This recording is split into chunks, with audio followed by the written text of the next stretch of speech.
I am CERA Smith, the Director of Community and Government Relations at Grinnell College. I am honored to partner with the Bucket Course Committee to bring you the Bucket Courses every week. So excited to have everyone here and for our presentation today. Before we move on, just a couple reminders. If you could please silence your phone. We do have a T-coil, so if you need to turn that on at all, please do that. And then a reminder at the end, if you are able and can put the chairs away, that would be great. Excited today for this presentation, but also just real quick, sorry, I have to point it out. So thrilled. She's been here before, but not in person. She was in her mother. So excited to have Ada here today. Yes, Ada, thank you for bringing the average age down. We appreciate that. But yeah, so excited to have 5-week-old Ada with us here today. So yeah. So cute. All right. So sorry for the main thing. Now we have to point out the babies. That's an important thing. So, so for the presentation day, excited to welcome Dr. Peter Jacobson, Professor Dr. Peter Jacobson, to talk about, believe it or not, Grinnell College's largest campus. We have a 365-acre campus not too far away, and it is the Conard Environmental Research Area, or we shorten him to the acronym of CERA. I wish we had a bus outside that we were all going there today to see it, but I thought it'd be great if we brought it here to you guys and learn more about it, and then hopefully get everyone out there in the not too distant future. So if you could please help me welcome Professor Peter Jacobson.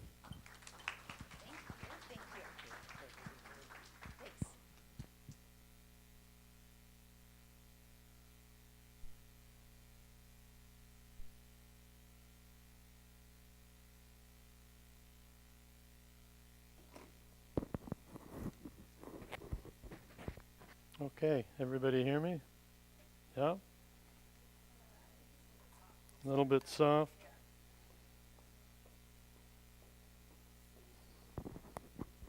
Move it a little closer. How's that? Is that better? All right. Well, thank you, Sarah. And thank you all for coming. So CERA, I think some of you are very familiar with this place, and when I've talked with audiences that are less familiar with Grinnell College, I often start with a quiz, and since this is a course, I thought, well, why not? But I think you've all done your homework, you know the answers, but campus is from the Latin campus, meaning field, and all of this was a field at one time, a prairie anyway. But when we talk about how many campuses the college has, people are often surprised to hear that we have 2 recognized campuses under federal law. And obviously the main campus here in Grinnell, and then the CERA campus about 20 minutes away out near Kellogg.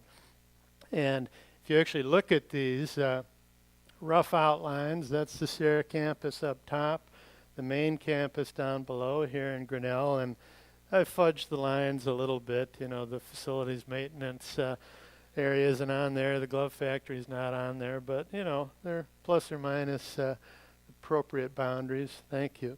And then the obvious question is, which is bigger? And folks often don't recognize that CERA is actually the bigger campus. So my colleagues and I in the biology department like to joke. We work at the bigger one.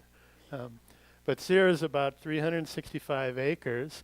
The main campus, more around 200, and that's if we include the golf course. What's sometimes less clear is when we ask the question, wait, which campus is older? What do you think?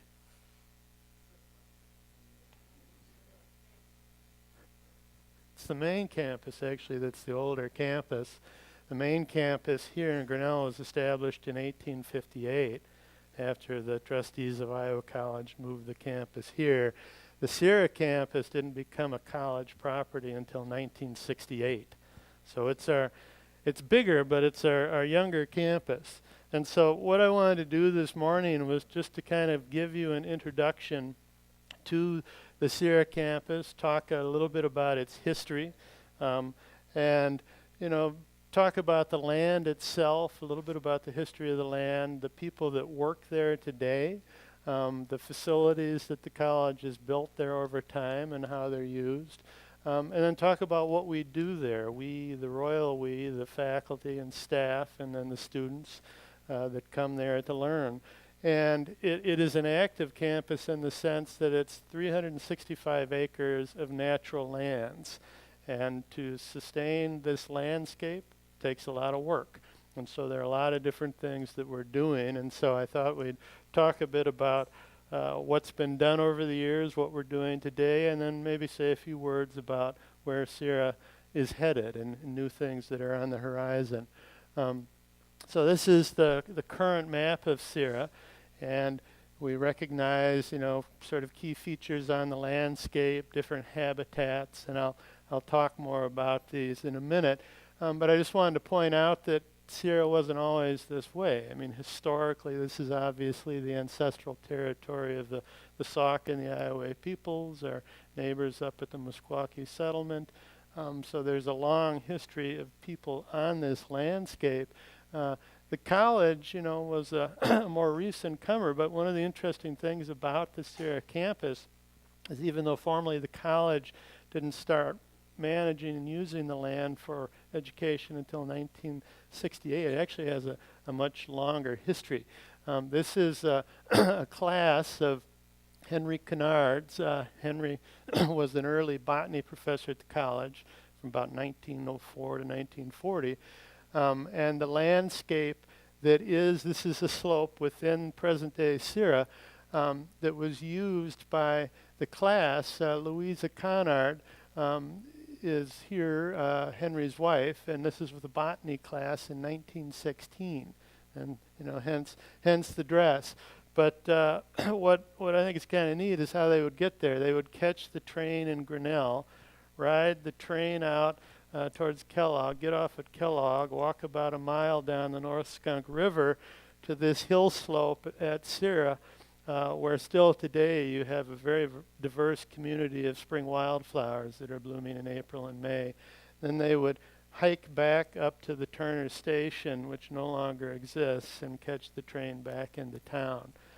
So today we pile students into the bus, and we're there in 20 minutes. So it's a little different, but the college has in a sense been using this landscape for educating students for over 120 years. A little bit of the history. Living in Iowa, we tend to keep track of land values and land sales, and we think about these things. So the history of CERA's land in that context, the first parcel was formally transferred from the U.S. government to a private landowner in 1855. And the details are a little murky, but we know that George Somm purchased what were to become pieces of CERA between the 1860s and early 1880s. And the Somm family cemetery is actually located, if I can get my pointer working here again. There we go.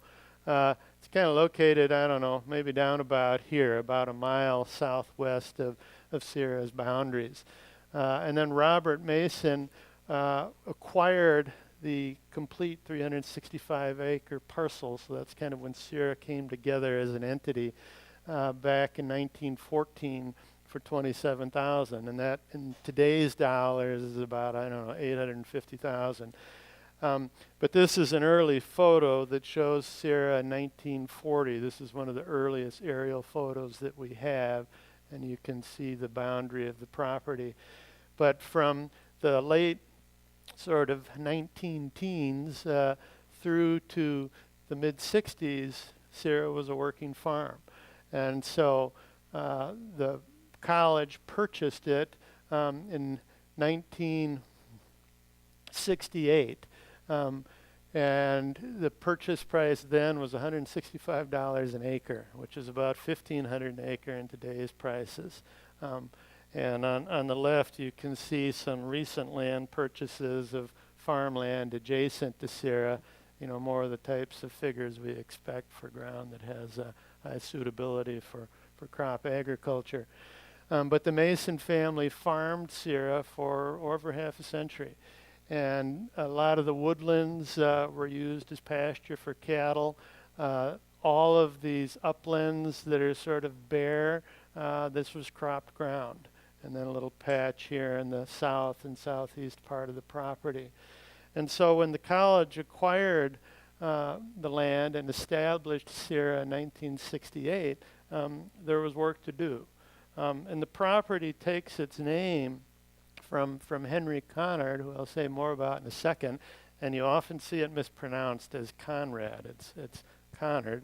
But CERA's mission, when the college acquired this in '68, the goal was really to have a place for doing biological study, and to preserve and through restoration recreate kind of a part of Iowa's natural heritage, which was becoming increasingly scarce in the state, and then use it as a resource not just for the college, but for the broader community and the general public.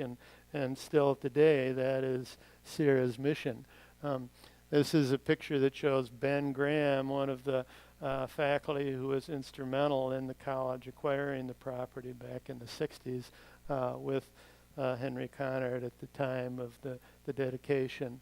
And here's a picture of Conard out in the landscape. But Conard was a professor of botany at the college from, I think it was 1904 to 1941 roughly, but he was a world expert on lower plants, water lilies, mosses, but a well-known botanist of his time. And when the college acquired the land in '68, this is basically what was there. We had uplands that were all in row crop. We had much of the property dedicated to pasture, and in reality this pasture land was bur oak savanna, it was woodland, mixed sort of grassland, and then in this sort of corner over here, the main section of woods. This is that area where botany classes back, early in the last century were coming to see those spring wildflowers. So beginning in 1968, there was a lot of work to do. So we were basically trying to turn what was then a working farm into a diverse biological field station. And this is a picture of one of the higher quality reconstructions, Diener Prairie, back in 2001. And so if we chart sort of some of these major changes over a period of about 35 years, Ben Graham, Ken Christensen, Carl DeLong, a number of faculty at the college who were associated with the biology department, they set to work with students, staff, basically restoring these habitats. And about 140 acres of uplands were put back into prairie. Bur oak savanna, various woodland sites, restoration started, and we'll talk more about how that was done in a minute. There was also a goal to sort of expand habitat diversity at CERA in those early days, with construction of a dam to create a pond for aquatic habitat. So this is a bunch of biologists basically thinking, how can we make this landscape most useful for teaching students environmental biology? And so they had a vision for how to do that, but an important part of it was to basically improve these habitats. And so in 1969, this was probably the first, organized attempt at recreating a missing habitat at CERA, and this was with the planting of about 45 acres of prairie. And one of the challenges back then is it was difficult to get seed.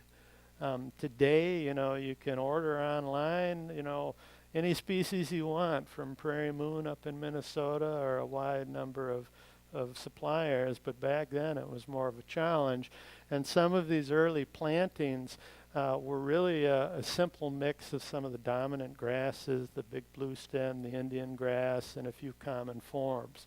So not a lot of diversity because of that challenge of getting seed. But they did the best with what they had. Seed was mixed, loaded into a seed drill, and then, across the land you went drilling in that seed.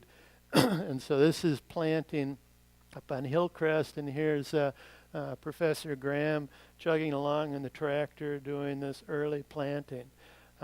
This type of work continued apace through the mid-'80s. And sites that were planted early with low diversity work is continued, and it actually continues to this day increasing the diversity of the plant communities at these sites by adding in missing species. Okay, and then in '72, Louise Perry Spicer, it was a donation of $10,000 for the construction of the dam and pond. And so this was a broad valley with Willow Creek flowing through it, and the goal was to create a dam that would make a lake which would allow for study of aquatic environments. And so again, they're trying to diversify the range of habitats for student study at CERA. And so Perry Pond now is an important feature of the CERA landscape, and I'll talk a little bit more about that in a minute as well. Well, if you're going to have a campus, you need some place where you can actually teach a class and bring folks together when the weather's bad. And so the first facility at CERA was under construction in the early 80s. And this was to become the Graham Lab, named after Ben Graham.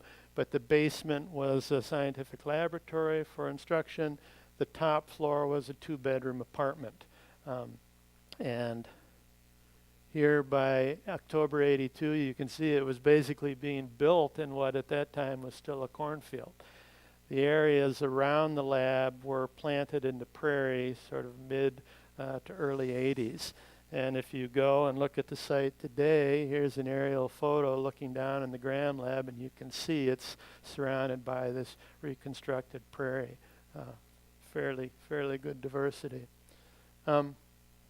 Another sort of instrumental early figure in CERA's history, particularly with respect to the habitat restoration, was Carl DeLong, and it was Carl that really went to work restoring some of the beautiful oak savannas that we have at CERA today. And if you talk to ecologists in the state, I mean, CERA is well known because we have some really high quality sections of bur oak savanna, which are increasingly uncommon in the state. And you see a lot of degraded savanna, but not a lot of high quality savanna. And Carl and his students and staff basically set about transforming these habitats and improving the diversity of the plant communities. But one of the key forces in maintaining oak savanna is fire. And CERA's savannas had a long history of absence of fire combined with grazing. And when you have that lack of fire combined with grazing, you really change the plant community. You favor woody species, and you have native species like cherry and hackberry and elms, other trees that grow up under the canopy of these savannas. And what you end up with is basically a degraded savanna. And if you walk out and say, is this degraded or not, one of the telltale signs is you see these old oaks that clearly grew up in a very well-lit environment. They have low branches that are spreading out. They're not all sort of, reaching for the sky, crowded in a closed canopy forest. Oak savanna is a habitat where there are large spaces between the trees, so there's plenty of room, plenty of light. But degraded savanna, as these woody invasives creep in, they shade those lower branches, and those branches actually die.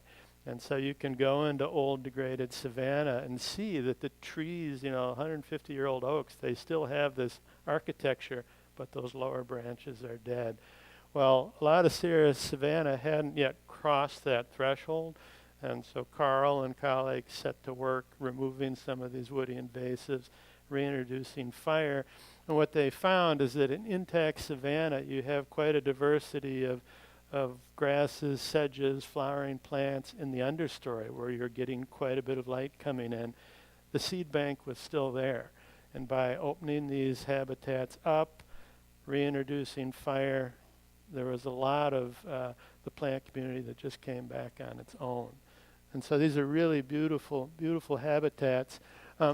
But an experimental approach at CERA has kind of been the rule over time. We take what we know, we apply it, we see what the result is, we adapt.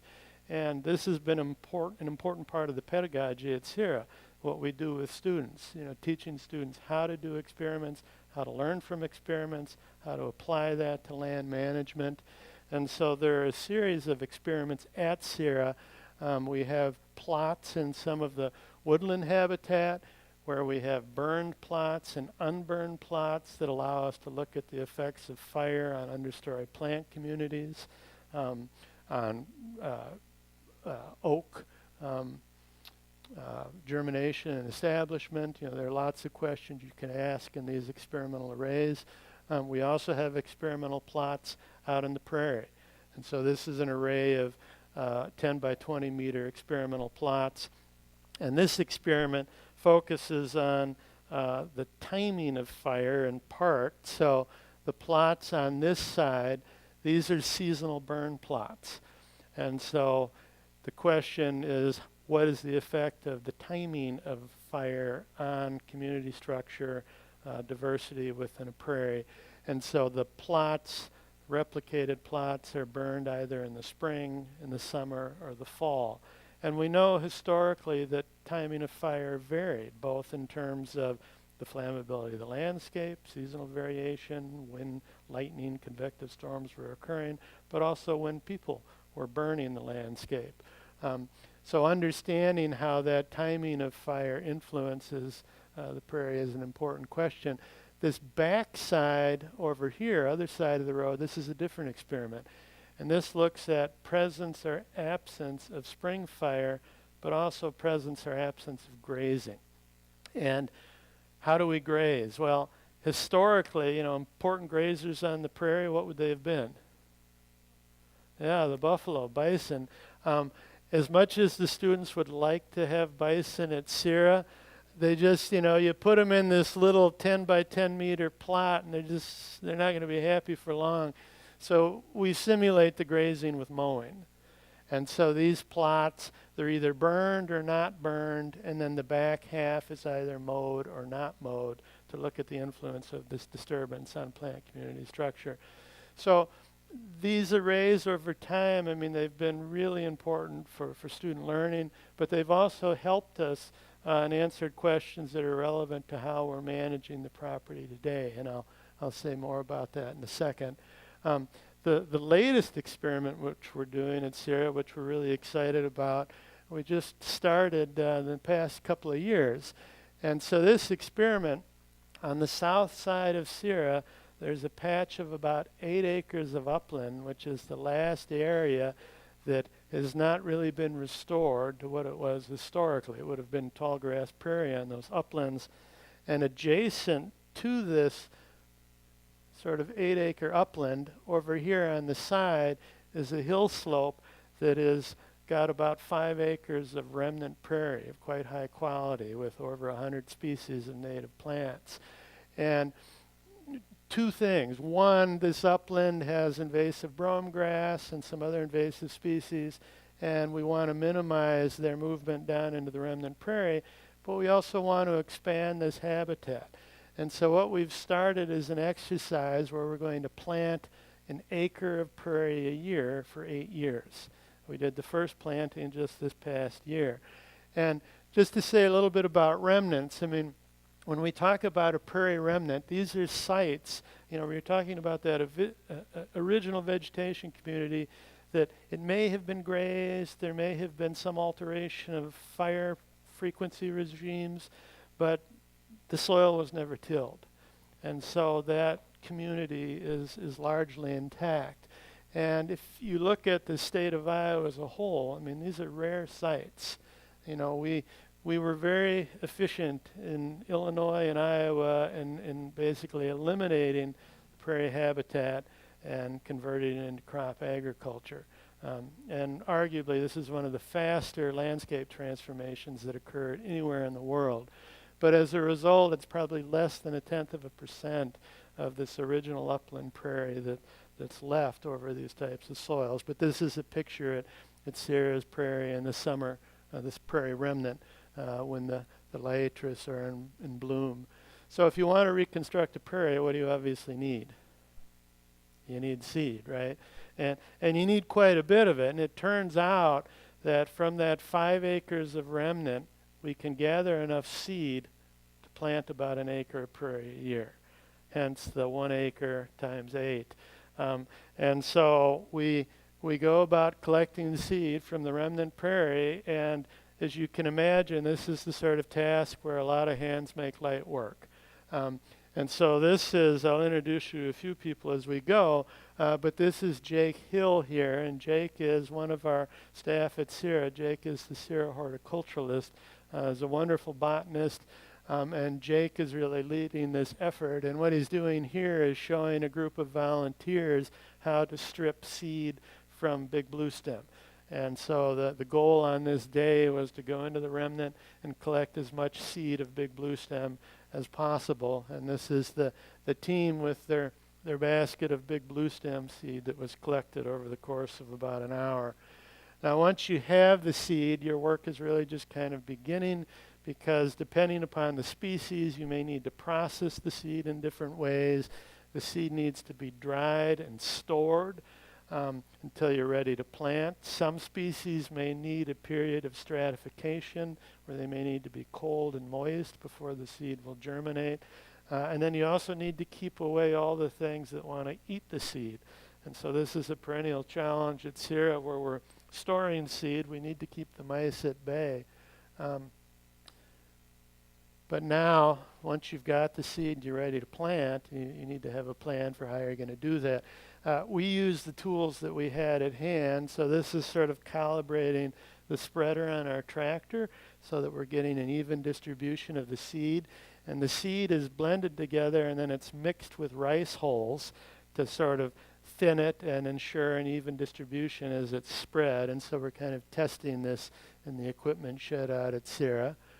And then this is Jake and then Emily, who you'll see a picture of in a minute. Emily is the manager at CERA who oversees much of the land management, but they're out seeding that first plot in the remnant expansion experiment. And here you see the seeds on the ground.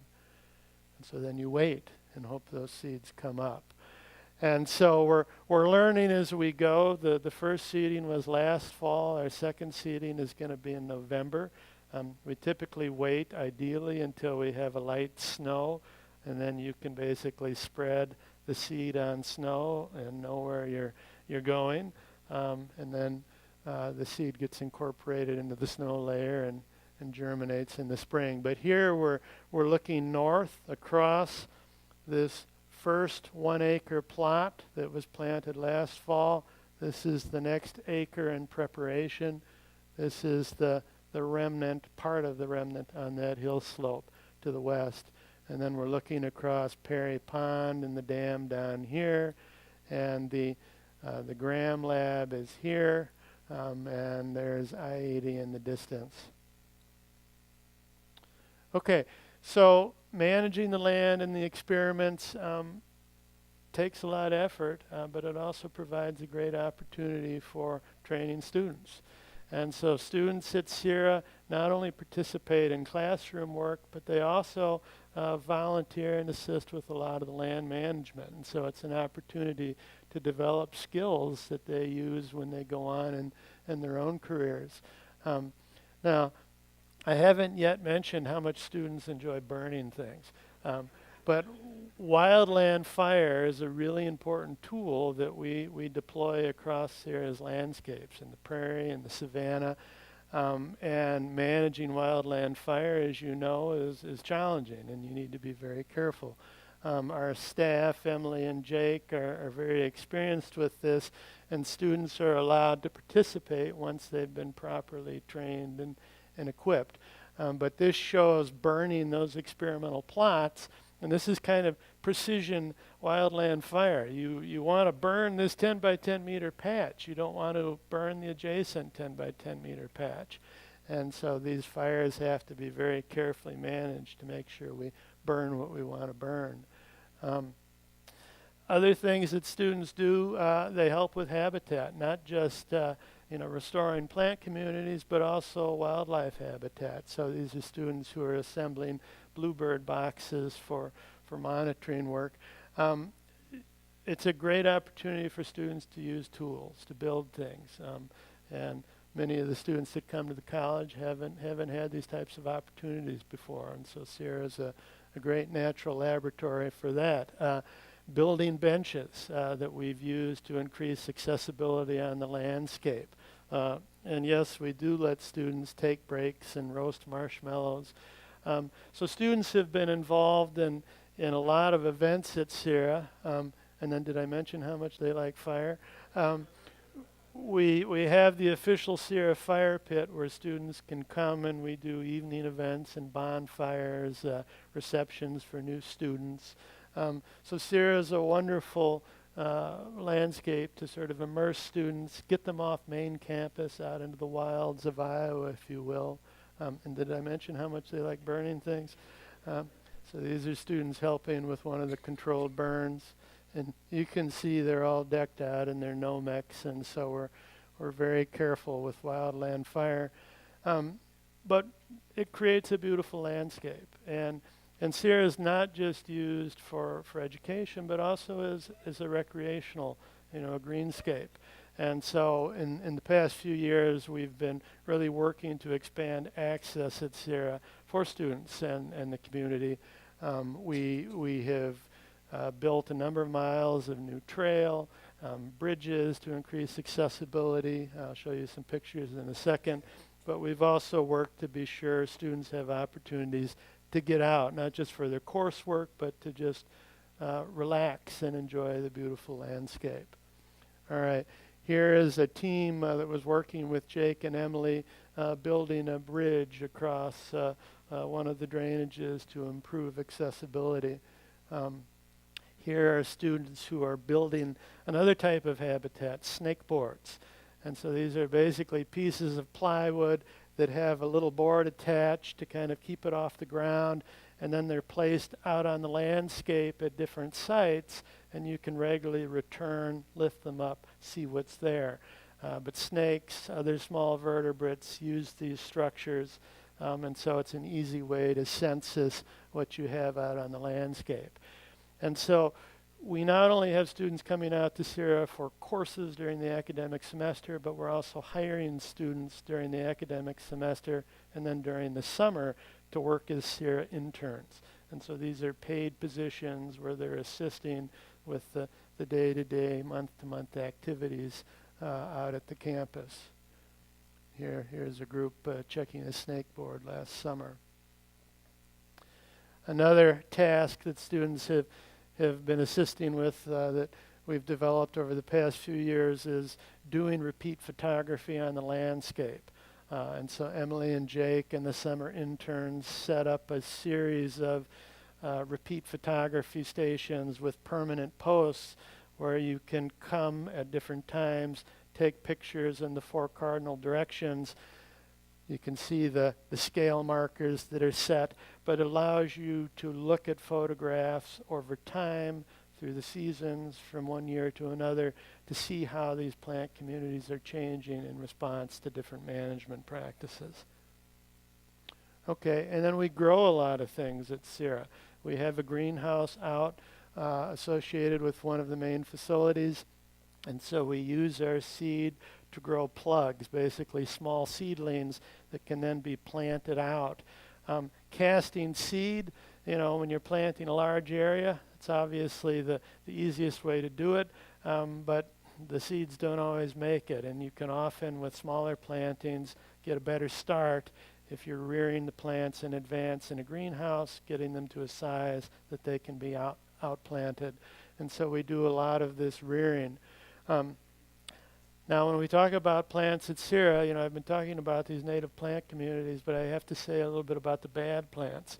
I've mentioned some of the native woody invasives, cherries, oaks, elms and hackberries that creep into our oak savannas, but there are non-native plants that are, a serious threat at CERA. One of the big ones is Sericea lespedeza. This is a non-native legume from sort of Asian steppes that was brought into the United States early in the last century, I think primarily as potential stock forage. But it is a long-lived perennial plant that sort of expands in size and area over time, and it's a prolific seed producer. It tends to flower late summer, August and early September, and then an individual plant can just produce a mass of tiny seeds. And so it's a very effective spreader, and it's sort of this this thick sort of green leafy foliage that you see all over here, around the native prairie plants and grasses, and it just crowds things out and changes the habitat. And so this has been a big challenge that has increased over time on the CERA campus. At some sites, like the experimental plots, we've actually tried hand weeding. These things are really difficult to pull. They're deep-rooted. And so what we do is we go in late August, just as it's starting to flower, and we just cut them off at the ground to just prevent that seed production and dispersal. But what we've found is that is not actually very effective. It's setting the plants back, it's preventing seed production, but it's not really accomplishing what we want. An example of how these experimental plots have been useful is one of the things that we've learned. My colleague Vince Eckert worked with a group of students on the seasonal burn plots. And if you look at these plots, the spring, summer, and fall burn, it's very clear that the summer burn plots have much lower abundance, much lower coverage of Sericea. It's a plant that does not like summer fire. So it's not going to eradicate it, but it's really going to suppress it, and it gives the native plants a fighting chance. Summer fire, it's a really smoky fire, right? The landscape is not dry, and so what's really burning is the duff from last year's growth. But if you have enough of that accumulation, you'll get a hot enough fire, even on a dry day in the summer, where you'll damage these plants and really set them back in a way that suppresses their future growth. So studies elsewhere, as well as work at CERA, shows that if you can do 2 to 3 years of summer fire, you really set these plants back. The woodier habitats, it's more of a challenge, so we use different tools. We use forestry mulchers, and so this is a device on a skid loader with a big rotary head, and it allows you to go in and grind up woody invasives. The other thing that we've used quite a bit over the past 2 decades at CERA are goats. Goats are fairly effective. You can push them into overgrown habitats. They'll target some of the undesirable species like multiflora rose, and they'll help to open areas up, which then makes it easier to go in and do handwork. You get more light in, you get more vegetation, then you're able to introduce fire. But these sites that are really overgrown, they tend to be moist, they have very little ground level vegetation, and so they really don't carry fire. And in these fire adapted habitats that we're trying to restore, we really need to sort of open them up and be able to reintroduce fire. Another sort of management challenge at CERA are the oak forests. And there's sort of two sides to this. In the old woodlands, where we have denser forest, white oak regeneration is a concern, and this is something that has been a focus of work across much of eastern North America for decades. Where we recognize that these old established forests, the young oaks have a hard time getting a foothold, and we see this at CERA, where we know we're getting germination, but we're not getting good establishment. We actually had a visit from Mark Vatash, Iowa DNR state forester, who's done a lot of work around the state, just chatting about experiments we can try at CERA. But one of the things that we're starting to think about is in areas of our oak forests where we have had, for example, wind damage from the derecho, or we've just had old trees that have senesced and died, we have gaps in the canopy. And so we're starting to experiment with collecting acorns from CERA's oaks, propagating them in the greenhouse, and then outplanting them. And so this is something we're just beginning. Another issue with oaks, bur oaks, different species. So these bur oak savannas, Bob has come to CERA. And who's Bob? Bob is bur oak blight. And so this has been an increasing threat. It's a leaf blight that's caused by a fungus, Tubacia ioensis, and there's been a fair amount of research that's been done but we don't have good answers yet about the threat that Bob poses to CERA's oak savannas. But this lady, that's not Bob, this is my wife Kathy. Kathy is a fungal biologist, and she's out standing at the remnant at CERA. But Kathy and her students over the past several years have started a project to look at the impact of Bob on CERA's oak savannas. And what they have begun to find is that it is potentially a threat not just to these old oaks, but potentially to the young oaks as well. And so we're starting to think about what management steps are appropriate. But this is a leaf blight that can cause dieback, and you see that the leaf is showing sort of this dieback, and if a tree is healthy, the conditions are good, it can tolerate it and recover without consequence the following year.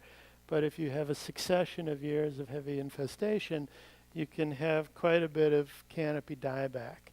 And you sort of get this elk horn effect where these outer branches have died, and you'll see that the tree is still alive, still growing, but it's clearly got some issues.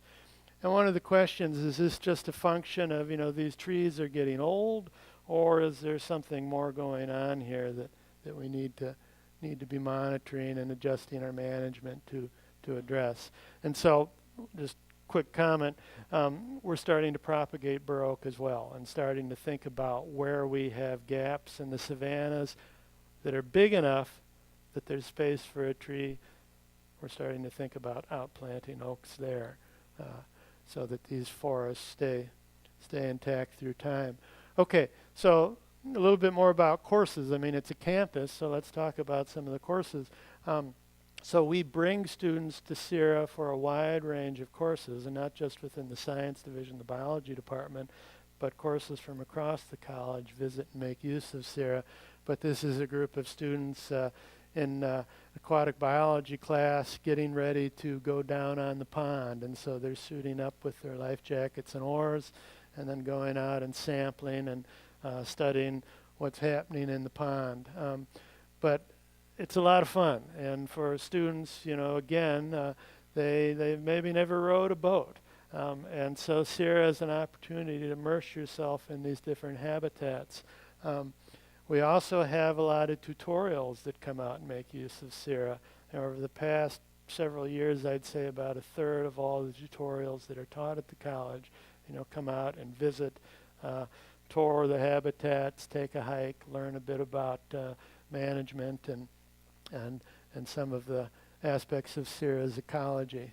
This is a tutorial in enjoying the new bridge that the interns had built the previous summer. And we don't just take them out there in nice weather. This is my biogeochemistry class in early February out on Perry Pond, augering through the ice to make some measurements. But they definitely prefer going to CERA in weather like this. This is the class out on a nice, warm, sunny day in early spring down in the floodplain of the North Skunk, sampling some groundwater wells. But then CERA is also used for independent research by students. This is the student Helena Kleiner who did a research project with a couple of faculty thinking about carbon cycling in the soils of CERA's prairies. And Helena's setting up some instrumentation here that's going to monitor the flux of carbon dioxide out of the soil. And so any living organism in the soil, whether it's fungi, bacteria, the roots of plants, and vertebrates, as they respire, they're releasing CO2, and so these instruments allow you to measure that flux coming out of the soil and see how it's being affected by variation in climate, temperature, and so on. And here's a close-up of one of these devices where it'll basically close, descend, and you have an airtight chamber now that's connected to a gas analyzer that can measure the concentration of the gas, the CO2 that's being emitted. So we get to use a lot of sophisticated instrumentation to answer interesting questions with students. We also do collaborative research with colleagues from outside of Grinnell. Here we're working with a couple of colleagues from the University of Iowa setting up some monitoring to measure nitrogen flow into Perry Pond and then out of Perry Pond. And here's a picture of the pond as a whole, but one of the things that we've seen is that, the flux that comes in is not necessarily the same as the flux that goes out. And it's an interesting question because farm ponds are often advocated as a best management practice for mitigating downstream flux of nutrients. Work at CERA has shown it's often not quite that simple. The nitrogen coming in may simply be re-exported in another form, basically as algae and organic matter, which then is subsequently decomposed, releasing that nitrogen downstream. So we're learning a lot at CERA with students, and we're learning things that have broader relevance. Just quickly, what else have we built at CERA?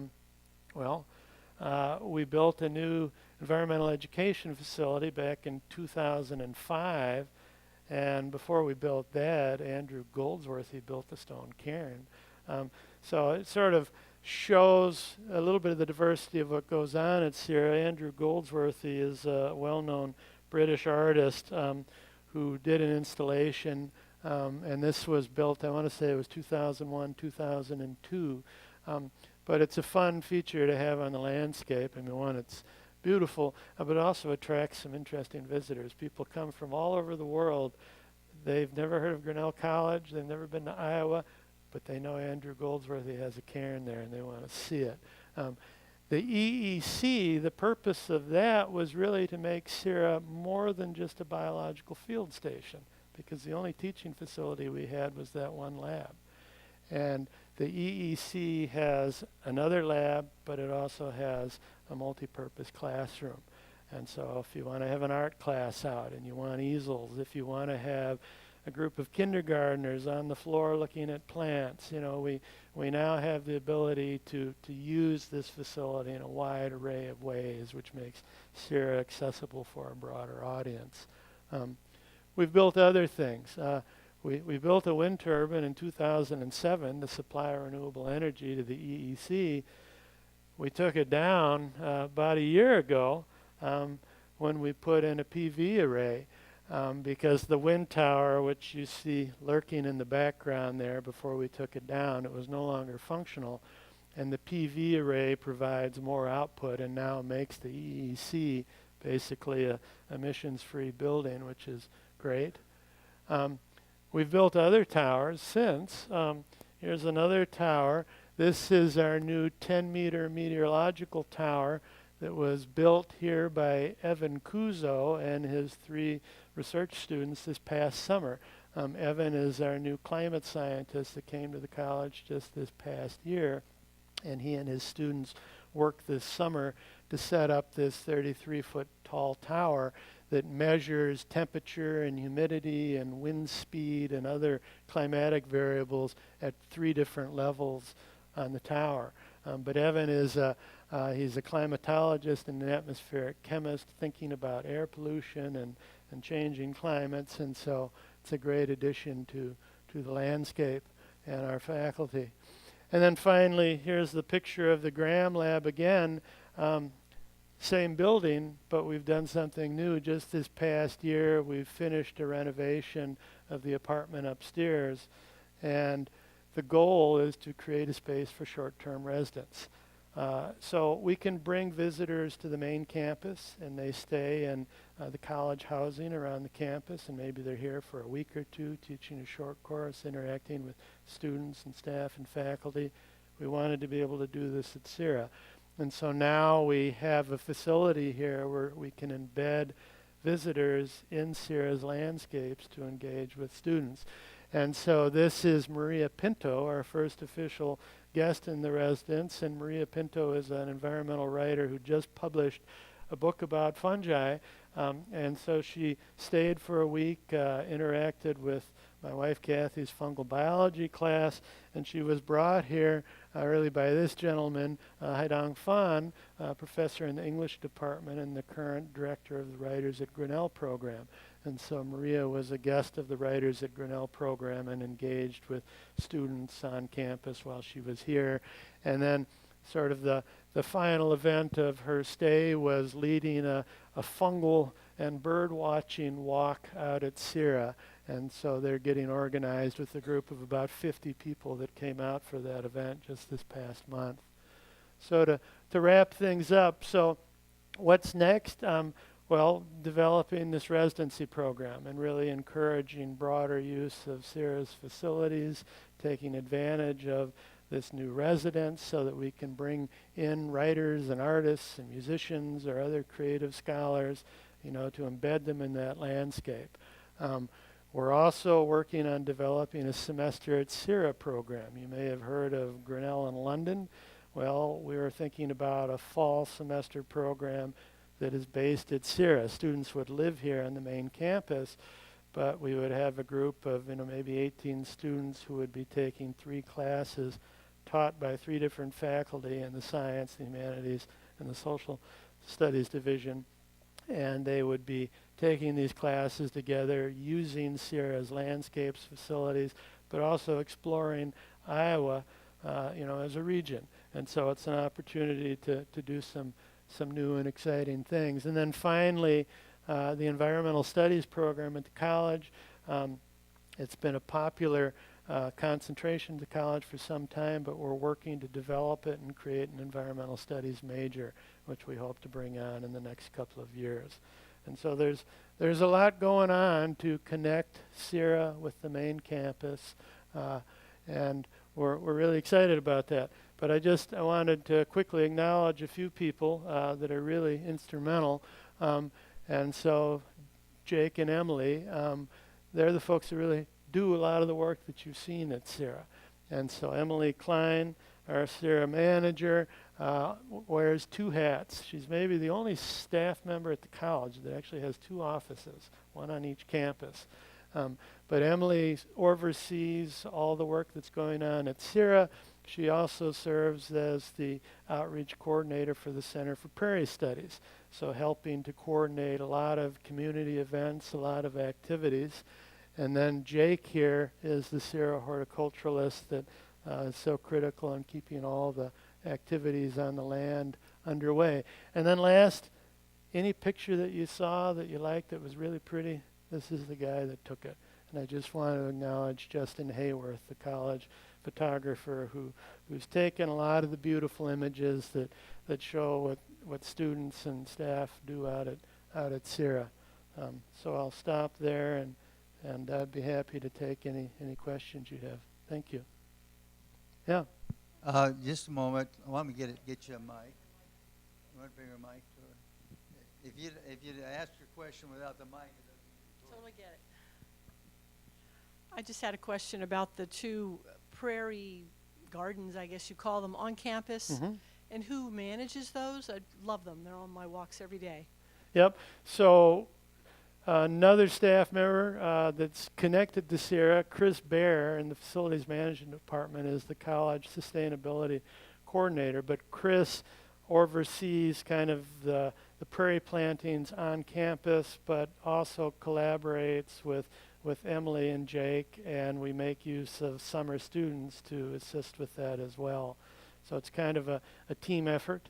And you know, the plantings at CERA in the greenhouse, raising prairie plants, plugs, we've used those in some of the plantings on campus. So at Macy House, and then we've now got 3 other prairie plantings on campus that have expanded over time. So we're trying to bring the prairie back to the main campus too. Yeah. And how do you fit into this picture? I just get to enjoy it all. So I'm a faculty member in the biology department, and there are several of us that take turns being the faculty director of CERA. So I'm the CERA manager's supervisor, but I'm a faculty member who teaches and works with students at CERA. And so it's a real privilege to get to do that. Another colleague in the biology department, Vince Eckert, also is another one of the faculty that serves as the CERA director. So we take turns. My stint is about up, and so I think Vince may be taking it back over soon. Yeah. I've heard something about tours Mhm. of CERA, but when and how do we sign up? Who do we call to find out about public tours? So you can always reach out to myself, but what you want to do is get your name, email address on the distribution list for the Center for Prairie Studies. And so you could contact myself, you could contact Emily Klein. Jan Graham is the assistant that oversees a lot of the programming and scheduling for the Center for Prairie Studies. But they're doing the advertising, and they try and get the word out in the paper, on the college website. But we do events throughout the year, and we invite the public to come out. And so in the spring, April, May, we usually have a couple of wildflower walks that Jake or Emily lead. During the summer, we have various volunteer events. We have open houses in the fall. In the winter, we've done ice fishing events that Emily has led. We've tried to do a snowshoeing event for the past several years, but we haven't had enough snow. I don't know if that's a bad thing or not, but we'll try again this winter. So yeah, keep an eye on the paper and get your name on the list. That's probably the best way to be sure you're getting these announcements. Any other questions?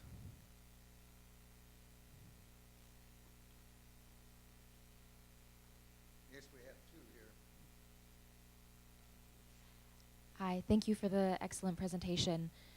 For anybody that's living in Iowa and that's interested in increasing the natural biodiversity in their home garden, for example, is it potentially possible to reach out to you guys about which species should be included in that process, and or to work with you guys on seeds as well? You bet. I mean, we'd be happy to provide advice, and so again, you could reach out to me, to Emily, to Jake, and we can point you to good resources, give you advice. I mean, our work at CERA has taught us a lot. We've also tinkered at home. My wife Kathy and I live up on the north side of Grinnell, and when we bought our house back in 2000, I think it was 2002, one of the first things we did was to rent a sod cutter from Paul's True Value, and we went wild in our backyard, basically removing the grass in various artful shapes with paths, and then we planted it into prairie. And so we've now got, it's not quite a quarter of the yard, but planted into prairie plots. And so that's been a fun project to watch that evolve in the backyard over time. So be happy to give you any advice we could. We have one more question, then we need to stop there because our time's about up. Okay. Not really a question, but I've been looking forward to this presentation. In the 1850s, my ancestors came out and settled in this area, right next to the river, and had a little station. It was just right down below where the Rock Creek comes into the North Skunk. And my great-grandfather was born there, who I was named after, Charles Brooke, and then he moved to Centerville. Well, then you fast forward about 1947, and my dad moved up there, and some of that ground was still owned by an uncle of my dad's. And so we lived there for a while. And I remember the Mason name and the fact that their son, Jack, was big into horse racing. And I can remember as a young boy watching them come down that road. It goes east and west, come down through there running the horses, getting those horses in condition and everything. So, again, I appreciate having the update on this. And like I said, that CERA is a special place in my family's life. No, that's neat. Thank you for sharing that. Yeah, I mean, it's really wonderful. One of the great things that we get to do as the faculty directors of CERA is we're asked to lead alumni tours when the alumni are coming back, usually late May, early June. And it's really wonderful to hear the connections that our alums have to this place, where they first went out there back in the late 60s or the early 70s, long before any of us were here. But there are a lot of great stories about the land and how people from the college as well as our neighbors have engaged with that landscape. So no, That's neat. I'd be curious to talk to you some more about that. I'm happy to stay around and hang out if folks have other questions. Be happy to chat with you some more, but thanks very much for coming.